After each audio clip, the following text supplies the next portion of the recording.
최대 몇 톤까지 늘려보셨어요? 양봉 82통, 토종 약 한 10통 이렇게 해가지고 지금은 몇 통으로 줄었어요? 12월 달에 7통만 남아 있었습니다. 스푼이 0.5cc 정도를 소문 입구에다가 이렇게 넣어 두었습니다. 이제는 볼통 코나 부위에 이렇게 안쪽에다가 흘림 행태로 하면은 이 전국에 확산이 된다면 이제 벌 키우는 게 정말 장난일 것 같아요. 반갑습니다, 사장님. 예, 반갑습니다. 간단하게 소개 부탁드리겠습니다. 한 6년 전에 하동이 좋아서 왔다가 여기가 워낙 청정지역이고 해서 벌을 한번 키워보면 좋겠다라고 해서 하동 지역 꿀이 왜 좋을까요? 하동 화계 맨 일대가 녹차가 주업입니다. 그래서 농약에 오염이 되면 안 되기 때문에 농약을 사용해야 되는 작물은 거의 사용을 할 수가 없습니다. 그러다 보니까 무공해 지역이죠. 인근에 양봉 농가들이 좀 많나요? 이 하계 맨에만 약 한 2,000여 통이 된다고 그래요. 처음에는 몇 통으로 시작하셨어요? 15통을 시작을 했습니다. 최대 몇 톤까지 늘려보셨어요? 양봉 82통, 토종 약 한 10통 이렇게 해가지고 벌 한 통에는 몇 마리 정도 살고 있습니까? 기상이 올라가고 이럴 때는 뭐 약 한 4만 마리, 5만 마리 가까이까지도 되겠죠. 12월 말에 우리 벌이 상태가 안 좋았을 때는 한 장도 안 되고 손바닥만큼 한쪽 면에 남아있는 정도도 있고 반장 이런 정도의 벌이었습니다. 봄이 되면 최하 2장에서 4장 정도는 돼야 벌꿀을 생산한다고 그러는데 저는 이 봄에 손바닥만큼 있었어요. 지금은 몇 통으로 줄었어요? 12월 달에 7통만 남아 있었습니다. 90톤까지 늘었던 벌통이 작년 겨울에 이렇게 7톤까지 줄었는데 가장 큰 이유가 뭘까요? 가장 큰 이유는 응애 진드기겠죠. 요 최근에 한 2, 3년 차에 해가지고 전국적으로 저만 그 벌이 없어지는 경우가 아니고 거의 대다수가 잘한 사람이 한 30%, 거의 한 8, 90%, 100% 전멸한 집도 많이 있다고 그래요. 말벌보다 오히려 응애가 더 피해가 심합니다. 그렇죠. 말벌은 요즘에 말벌 퇴치 그물도 나온다 그러고 말벌 피해보다는 응애 피해는 이게 바로 그 순식간에 없어져 버리는 거니까 그거는 사람이 노력만 좀 하면 해결이 되는 문제지만은 이 응애는 이 해결이 잘 안 되는 문제입니다. 주로 어떻게 벌통 안으로 응애가 들어오게 됩니까? 꽃에서 아마 묻혀서 벌통으로 들어가 그게 이제 바로 급격히 증식이 되는 것 같아요. 응애가 벌한테 어떤 피해를 주나요?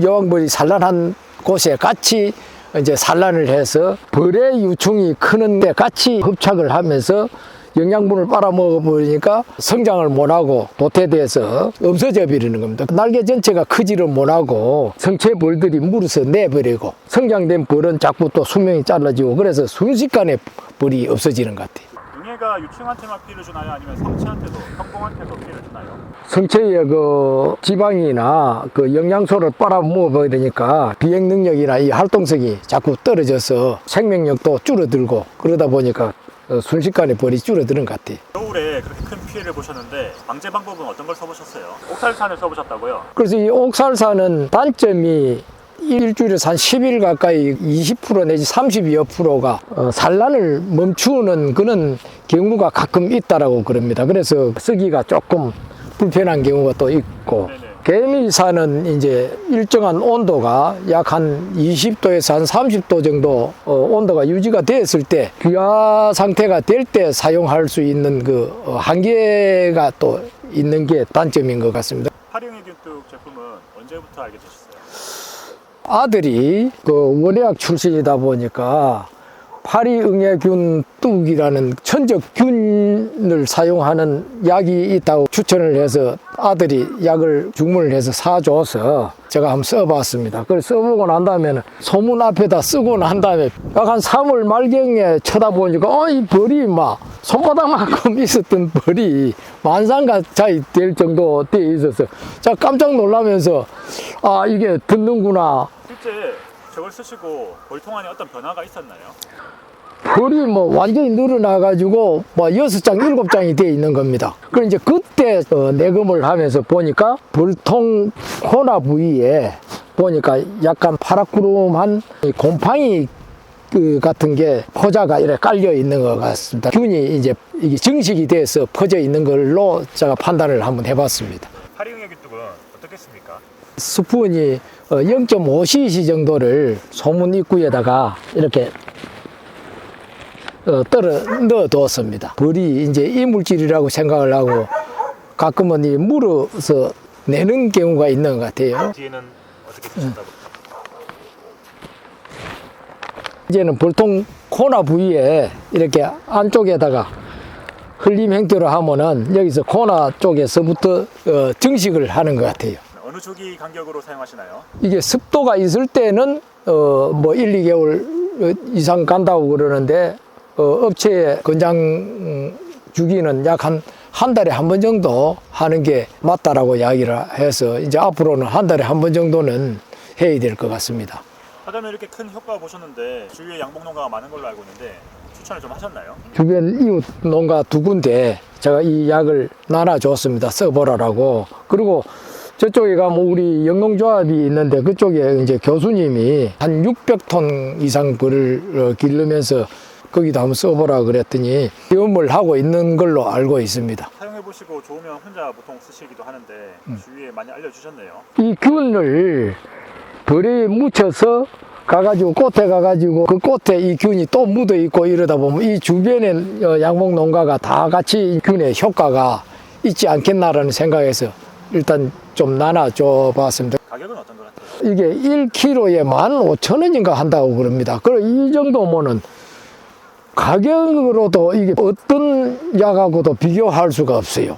그 가격으로도 아주 저렴하고 효과도 정말로 있는 걸 봐서 이 전국에 이게 지금 확산이 된다면 이제 벌 키우는 게 정말 장난일 것 같아요. 통을 유지를 하는 것만 목적이 있었는데 이제 올해 꿀을 뜰 수 있을 정도까지 있어서 기분이 좋고요. 우리 전국적으로 이 양봉 농가가 이 응애 때문에 피해가 많고 해가지고 벌이 거의 다 뭐 전멸 상태가 돼 가고 있고 20만 원도 안 하던 벌이 지금 40만 원, 45만 원까지 하고 있습니다. 누구도 써보지 않았던 거를 아들 추천으로 한번 써봐서 하다 보니까 이렇게 벌이 갑자기 늘어나서 정말 기쁩니다. 파리응애균뚝이 화학 농약하고 어떤 점이 차이입니까?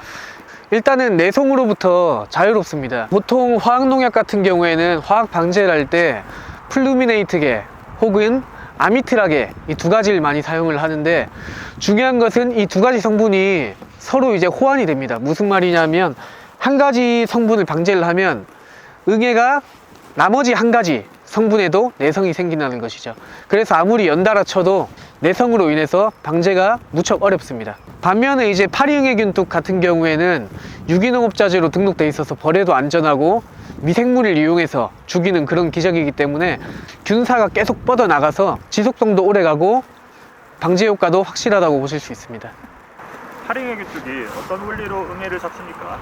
두 가지 미생물이 들어가 있습니다. 첫 번째로는 살충 작용을 하는 메탈라이지움 애니소플리에, 그리고 살균 작용을 하는 트리코데르마 아트로비리데, 이렇게 두 가지가 들어가 있는데 응애를 잡는 기작은 아주 간단합니다.